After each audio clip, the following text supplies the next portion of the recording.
Hey, what is up? Welcome to this episode of the Wantrepreneur to Entrepreneur podcast. As always, I'm your host, Brian Lofermento. If there's one topic that I always fear bringing to you worldwide audience of entrepreneurs, then because I fear that your eyes are going to gloss over and you're going to say, that's just bureaucracy, then that topic is HR. But that is why I so confidently am excited about today's episode. And I know that you're going to love today's featured guest because I am entirely convinced that this guest, this fellow entrepreneur, is the one that has cracked the HR code for small businesses in 2026 and beyond. So let me introduce you to today's guest. His name is Jeffrey McNeal. Jeffrey is the founder of Adapt HR, and he has had what you might call a career with range. He's worked in government service, software startups, financial services, investment banking, and eventually the HR software world. Basically everything except professional sports. Along the way, Jeff got a front row seat to how organizations actually run, from highly regulated environments to fast-moving startups and where systems tend to break down.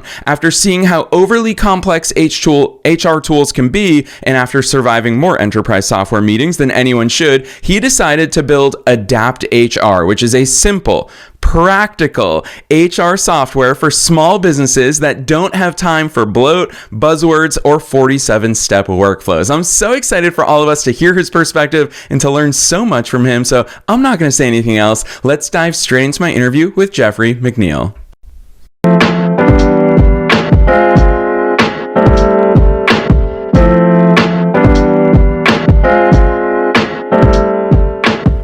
All right, Jeffrey, I am so very excited that you're here with us today. First things first, welcome to the show. Hey, Brian, thanks so much for having me. I am pumped to be here. Heck yes. Well, you've got a lot to live up to. I'm touting you as the person who has cracked the HR code. So I'm going to start with you personally, though. Who's Jeffrey? How'd you start doing all these cool things? Well, it's interesting. It was really driven by a very diverse career. I would call it almost like a zigzag. I didn't really plan it that way. It just kind of happened. So, for purposes of today, we'll say I started in government administration. Prior to that, I think I was part of the team that invented the wheel or fire. But ultimately, getting started in government service, jumping to, software startups, investment banking, and then, certainly ending up in the HR software space as a product manager. And really, each stop gave me a different view of how organizations actually run, and more importantly, where they break. So specifically, when I got into HR tech, what really hit me was how overbuilt and disconnected a lot of the tools are, especially for small teams. They're powerful, but they assume you've got this whole HR department and unlimited time. And let's be honest, most small businesses are probably an owner trying to run a business, which includes the admin side and, the HR, and they're using spreadsheets and color-coded calendars and Post-it notes, or they're on the other scale using these really robust software platforms that cost an arm and a leg and your firstborn child. So, it's rough, especially again for these small businesses. And of course, people define small business in different ways, whether it's revenue or headcount. For our purposes, we really consider it headcount, meaning 25, 30 employees or fewer. And that's really where we live at Adapt HR. So going back to, what I'm saying here is Adapt HR really came about from the frustration that I was seeing about that gap between those two, opposite ends of the spectrum. So really wasn't trying to build anything flashy. I just wanted something that actually works. It's easy to use, and it doesn't make you feel like you need a training manual to use it. So that's kind of where we stand at the moment. Yeah, I love that overview, Jeffrey, for so many reasons, but I'm totally going to put you on the spot very early on in this conversation, because with my marketer's hat on, when I look at, and this is just me, you're really getting my industry feels here, not specifically about the work that you're doing, but sure. With my marketer's hat on, I always think about how in marketing we say, sell them what they want, but give them what they need. And when I think about the HR industry as a whole, Jeffrey, I don't think anybody wants HR. I feel like it's just kind of this necessity. What's your way around that? Because you obviously have found a way to showcase, here's why we care about HR. Here's what HR can unlock in your business. Talk to us about that. Well, it's really interesting because when you look at the HR software industry, that truly is a sales driven group. I mean, if you have an HR platform that has 1,000 employees working, probably 750 of them are salespeople. The remaining quarter is like, back office, admin, product, what have you. So they are all about driving those sales, getting those new customers, to kind of point to what you were saying. I am not a salesperson by any stretch. I've earned my chops, or whatever the phrase is, through product management. So I'll be completely honest. I can't sell anything. So ultimately, you have to have a better mousetrap, to offer them, because you're lacking in that skill set, which I certainly am. So what we did was we slimmed this down. When you look at enterprise HR software, it has so many bells and whistles, to the point where you can look at, employee satisfaction in one region compared to employee satisfaction in Europe. It's like, I sell coffee in the mornings at a coffee shop. I don't care about, how employees are feeling in France that aren't even my employees, as a silly example. Really, what small businesses want is just to simplify things, take one more thing off of their plate so they can focus on what makes them revenue. Because let's be honest, right now, small business are the ones really taking it on the chin. You've got all of these costs that are just going to the moon. You don't have the ability to increase your revenues through price increases because the consumer is challenged as well. So ultimately, you really need to find something that makes you more efficient and doesn't cost an arm and a leg to actually get the job done. Yeah, really well said. And I want to hone right in on costs, because that to me is going to be an eye-opening part of today's session together, is that most earlier stage entrepreneurs, we don't view ourselves as having the ability to even have HR. That just feels like a function that's unattainable, because most of the times we chalk up HR to humans. We have to hire a HR director. We have to do all of that. I'd argue that a lot of people haven't even been exposed to HR software just yet. I love what you're doing at Adapt. So it's really cool that we get to use what you have actually built as the example here, but introduce us to what that world of HR as a software backed function, what that looks like inside of a business.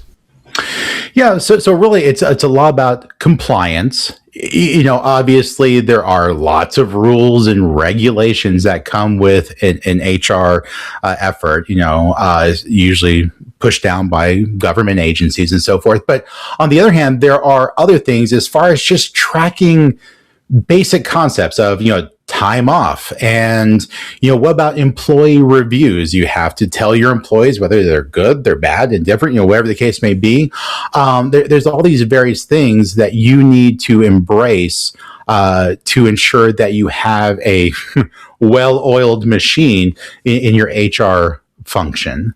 And so ultimately what we are doing is trying to build those various modules and areas to, again, meet those expectations, those criterias, those rules of law, while keeping it simple and not overly complicating things. Yeah, and that's, truth be told, that's one of the reasons why when our pre-production team came across the amazing things that you've built and the amazing things that you're doing, what really jumped out at us is the fact that you love lean teams, and you've built Adapt HR in a way that fits within lean teams, which leads me to the question, as mostly a solopreneur for the majority of my 17-year entrepreneurial journey, but most recently, last year was a crazy hiring spree for us, which was a ton of fun. And the thing that I always look at is ownership inside of our organizations. Who owns what? So, Jeffrey, within this world of implementing Adapt HR into our businesses, who owns that function? What does that look like inside of a monthly workflow, let's say? I would like to say it's me. In reality, my team keeps me on the straight and narrow, because as much as I'd like to say, oh, yes, I'm a professional CEO and I have all this experience and I know everything. Yeah, I have a ping pong brain that looks for shiny things and says, hey, that's exciting, we should do that.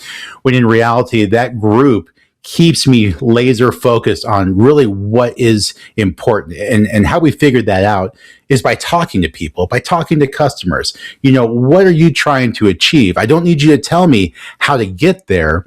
Just tell me what the finish line is, and I'll figure out the most efficient, lean way to get there. And of course, with a product background, I'm thinking about the what and the why, but my team is really thinking about the how. And that's where it really matters, is how do we implement this? How do we keep it very lean and efficient and not overbearing? Yeah, I'm going to follow that track right on down to the client side of things now for businesses taking on Adapt HR within their organizations. Who owns it on that side? Who's the I always forget that. It's like the effector of change, or I always forget that term, but who's that person inside the client side that really initiates this charge internally for them? Sure. Well, as I described, typically our user profile is the small business that has, the owner who is trying to, do their revenue generating effort, plus do the administrative function, plus janitorial, plus, mowing the yard and, everything else all in one fell swoop. So ultimately, our platform is easy enough where it simply allows everyone to manage their own profile, if you will, within reason, of course. But ultimately, your owner, your office manager, ultimately has certain permission levels, but really it passes a lot of the work on to the employee in a very intuitive, simple way where they can manage their own profiles, their time offs, so forth and so on. So it takes a lot of that off the plate of the quote unquote owner, but it's basically shares the wealth. If you will. Yeah, I love that, because that is the nature of what small businesses look like behind the scenes. And when I think about how we all operate without a solution like Adapt HR, Jeffrey, I'm sure you hear this all the time from your clients and your soon to be clients, is that we think, well, I don't have any problems there right now. We figure it out as we go. And I don't think a lot of us can see, especially we often on the show, we talk about inflection points in our growth trajectories. It's really hard to envision those challenges that are lurking around those growth corners. Talk to us about that when should we start taking this seriously, even if, maybe I should say especially if, we haven't experienced those growing pains in this domain just yet. I would, fingers crossed, I would hope they're coming for everyone listening, hitting that moment of, hockey stick growth, which is always great. But, ultimately you have to put a foundation in place. So often in the HR space, what we see is we'll do it later. What's working for, or what we have now is working for us. We can basically fit it in the box, kind of, until you get to your 50, 75, 100 employee. And then at that point, it's too late. Now you're bogged down. You're trying to implement these processes, these platforms, and it's a mess. I've seen it firsthand. So ultimately, as an organization who provides this service, this platform, this software at a very competitive price, I would argue the time is now, regardless. And so much so that from a pricing perspective, we've gone ahead and said, if you have 1 through 5 employees, it's free. Just use it. You're great to go. And above and beyond that, it's priced to where, a couple of trips to Starbucks and you've got that covered. So ultimately, what we want to do is take the cost obstacle out of the way to allow organizations to adapt to, sorry, play on words. We allow them to use the software, and get that into place. So when they do grow, when they do hit that hockey stick growth, they're not scrambling and pulling their hair out or losing their hair as some of us have in the past. Jeff, come on, pun fully intended with your adapt line right there. Yeah.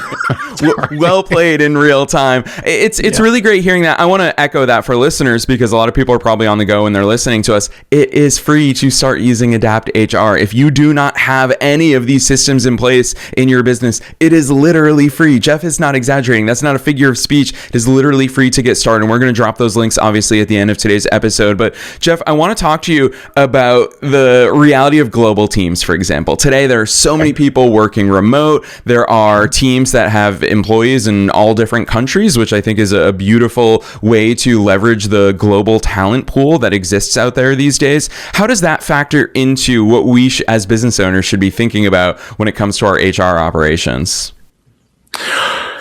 Wow. There's so many moving parts. And ultimately, if you're looking to expand overseas and get into those different markets, there are a lot of compliance hurdles.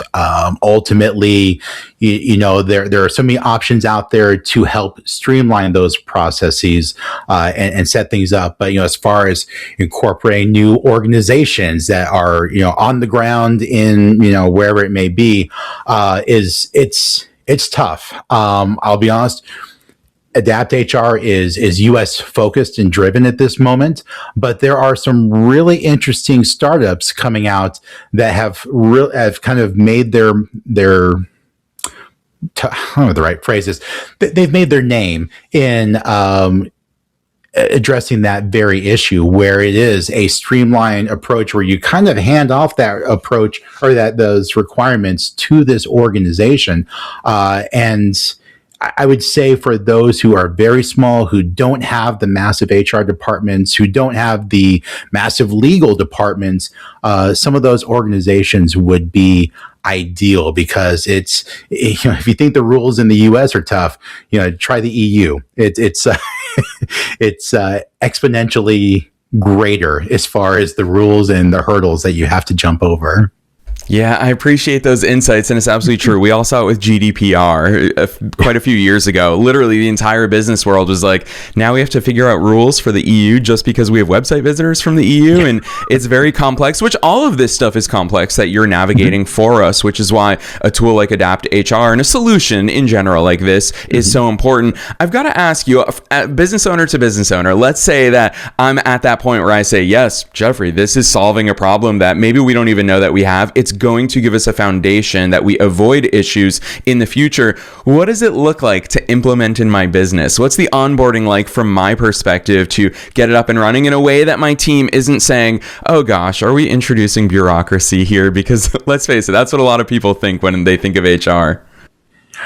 Yeah, so we've built this so someone like me can use it. I can barely turn on a computer, leave alone, implement a whole HR suite. So really what happens is a person goes to our website, they sign up, they get a 30-day free trial. In that 30-day trial, you log in, you establish an account, and our system walks you through setting up the information you need. What's your company name? What's the address, email, all that pertinent information, and it simply walks you through step by step. Once you get past that, it takes you on a tour of the platform, of the primary screen, so you're aware of really the call outs and where you need to be. But to assist with that, we also offer complimentary onboarding. So after you set up your organization in a very simple manner that even I could do, like I said, you can talk to us and we will spend 30 minutes, an hour, whatever is needed to get you in a good spot during your trial period. And then at the end of 30 days, if you feel, hey, this could work for us, great, we'll keep going. And if it's not, well, no hard feelings. So we try and make it as easy as possible, just because we don't want to throw another hurdle or another roadblock into someone's day. Yeah, I love that. And especially that approach, that white glove onboarding. That's something that, as the consumer of many software tools across my businesses, I so appreciate that type of approach, because on the flip side, I think we've all experienced those instances where we buy something, we pay for it, we're really excited about implementing it, and then we get lost in implementation, and nothing works if we don't implement it in our businesses. So huge shout out to the way that you've approached that and the way that you've built that in. I've got to ask you, I hate going here sometimes on the air, but it is the elephant in the room in so many conversations in 2026, and that is AI. Everybody is wondering how AI is going to shape their businesses, their operations, their teams, their industry, so many different functions of the way that we're all operating. Even personally, I feel like we're still trying to figure out how AI plays into this. How's AI, and especially with your product manager hat on, with your business owner hat on, with your HR hat on, Jeffrey, I'm excited to hear your thoughts on how AI is shaping all this. Oh, I have thoughts. Ultimately, I look at where we are right now versus where we will be in X number of, months, years, what have you. In the HR space right now, there is a mad dash to add HR. And from my perspective, here comes a little trash talking. It's more of a marketing ploy than a functionality. You see all these reports that, 80, 90% of AI projects show zero ROI or zero return on investment. And I can vouch and say, yes, that is accurate, because ultimately when you have an HR platform and you just throw on a prompt box and say, we're AI native, that doesn't really cut it. Ultimately, where HR software needs to go as it relates to AI is a smooth relationship between human and machine. I know so many people are fearful for careers and jobs and job outlooks when it comes to AI, but I think there's a place in this world where ultimately a human and a machine can work together, where it's incredibly efficient, letting the machine do the heavy lifting to allow the user, the human, to make the higher level, decisions and thought processes. So let me give you an example. If you think about applicant tracking systems, or ATS, there's so many opportunities there. So let's have an example of, if I am going to an organization, going to a website to apply for a job, and they have a robust agentic AI platform, I can throw in my information, apply my resume, and hit the button. So as a human, I am taking an action. The agent or the AI then takes that information, reviews all of my information in real time, looks at what the criteria is for that job, and says, hey, hi, Jeff, great application. I have a question about this. Or can you go into more detail about that? And actually have an interaction, whether it's verbal or typing or what have you, to really drill in and enhance the experience as far as applying for that role. After that is finished, then the AI turns and sends the information to an HR person, stack ranking applicants, really clarifying the strengths and weaknesses of each one, which then allows the HR person to say, okay, I like applicant 1 through 5. We'll start with that. That just saved them a ton of time, and they still have a job because AI isn't doing all of it. It's doing a major part, that's the heavy lifting, but still allowing the human to make the higher level decision. There's thousands, well, maybe not thousands, but there's many examples that you can give when it comes to this. But ultimately, that's where HR software needs to go, is more agentic as opposed to prompt-based or prompt-driven AI. I really appreciate that answer and those insights. It's especially valuable coming from you with all the different hats that you have worn and that you continue to wear in your career. And to me, what it just revealed in that answer is how much your product manager hat is really tuned in to where the market is, where the market's going, and most importantly, what your customers want and what your customers need. So I'm going to totally put the spotlight back on you. And I don't know how fleshed out, I've never started a software company, for example. I don't know how fleshed out your product roadmap is for the next 12 months and beyond, but take us behind the scenes. How the heck do you make those decisions as to what to bake into the product, when to bake it in, how to not chew off too much? I'd love to hear about that side of your founder life. Yeah, it's well, I will be honest, we've been around for less than a year, and we've been able to build a lot of stuff. Thank goodness for open source. That's all I can say. But ultimately, when deciding, the priority and what's next, and what's really going to be impactful, again, it goes back to dealing with the heartaches and roadblocks and the challenges that our customers face. So, ultimately we try and find a balancing act, because we have a list of, 1,000 things, and we only have so much time. So ultimately it's a combination of impact, versus low hanging fruit. How fast can we get this out, and have the biggest bang for our buck? And that's an art. In some respects, I'm still taking art lessons in some ways, but we feel like we've got a pretty good roadmap, again, based upon feedback. And really, the secret sauce in all this is the team. I have a really, really strong team who takes ownership. We try to give a general estimate. I'm not a big fan of estimating, sprints and time periods to release software. We basically say, well, it's going to be in, probably this quarter or that quarter, maybe month. But usually the team ends up getting it done probably in half the time that I expect. So that's really the secret sauce, is finding those folks who take ownership and can really drive the product forward after you decide what that product should be. Ooh, all right. That's one of my favorite words in all of business, is ownership. So I wasn't planning on going with you here today, but I'm going to squeeze it in because it's one of your superpowers. And it's a big question, is how are you finding those people that have that proclivity towards ownership? And then how are you facilitating and fostering and creating that culture within Adapt HR to obviously maintain that culture of ownership? Yeah, to answer your first question, dumb luck? No, really, it's people that we all have networks. I've been in software product management for a little bit of time, and so I've got a lot of friends and people I know, and those are really the best places to go to find the people that have the same thought processes and the way they behave and just their ownership stake. As far as creating that environment, I'm a big believer in servant leadership. I've always tried to push that concept where you kind of flip the corporate pyramid, upside down, where the front line and those people are really the most important. They're the ones that, face clients. They're the ones that are doing the really hard stuff, and bringing stuff forward.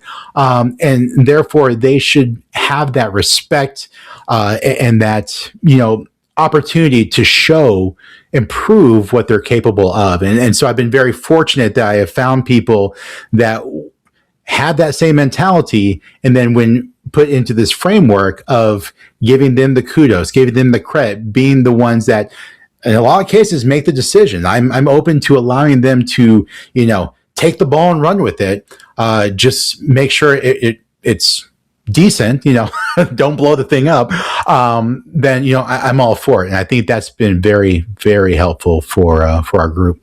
Yeah, I love that. That seriously, it says so much about your leadership style as well, that trust is deeply embedded there. Ownership, you have to have that foundation of trust. And I really appreciate the way that you've shared that with all of us today. But I'm going to put you on the spot one last time. It's the question I always ask at the end of every episode. It's super broad, so you can take it in any direction you want, even if it's in domains that we didn't even touch upon today. And that is, what's your best piece of advice for listeners? Knowing that we're being listened to by both entrepreneurs and entrepreneurs in all different stages of their own growth journey, and also knowing that you are one of us, you're a fellow entrepreneur. What's that one thing you want to leave them with today? So I would suspect that most listeners are probably employees and they're developing their careers. They just don't leave college or high school and go straight into entrepreneurship. You develop, a skill set and so forth. And my recommendation would be learn as much as you can. And I know that's, thanks, Captain, obvious. That's nothing earth shattering. But ultimately, I feel like in this day and age, we get so laser-like focused on our daily routines, our daily role in organizations, that we don't take the time to really think about things, figure out what works, what doesn't, what's the 30,000 foot level look like, what does the 3 foot level look like, and really learning those skills and understanding what's successful and what's not, coupled with broadening your skill set. We are a product or a result of the things that we do. And, so frequently I see, product managers who are focused on building products. They don't learn how to be a salesperson. Ask me how I know. You have engineers who are so focused on coding that they don't learn marketing. And so ultimately, when you make that shift from employee to entrepreneur, guess what? You have to know all of it. And if you don't, you either have to find someone who does, which tends to be pretty expensive, or you learn by trial and error. I would recommend learning it before you try it. That way it cuts down on a lot of the error going forward. So I think really it's nothing earth shattering. It's just remembering to do these things and not just get so narrowly focused on what we do on a day-to-day basis that we forget about these other skill sets.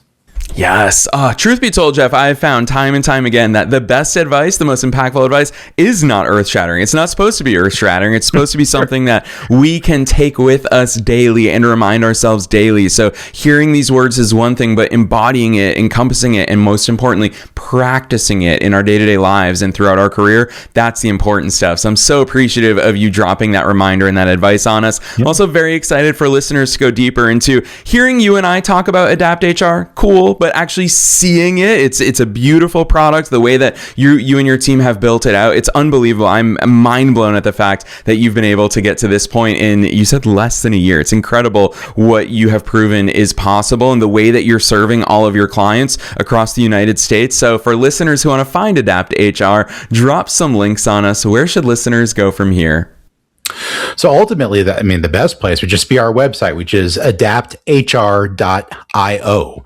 And really that will kind of just give you an overview of, what we offer within the platform as far as functionality. We are releasing an ATS coming soon. So I need to add that to the website. And then, ultimately, I would say we've set it up to really just allow you to try it. So, hit the button that says, sign me up. You get a 30-day trial. You don't need to have a credit card or anything like that. If you have 4 or 5 employees, by all means, try it because, as I mentioned earlier, it's free. So again, I would say go to Adapt HR, ADAPT HR, if I spelled that right, .io, and give it a look.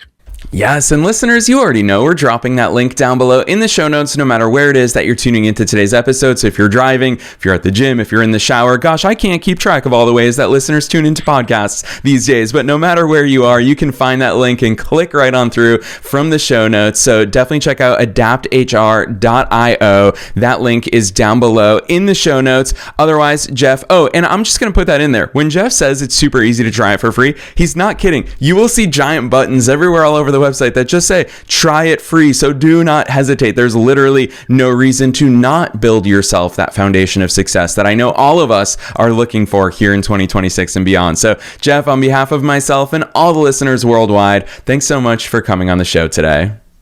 Brian, thanks so much for having me. This was fun. Super fun.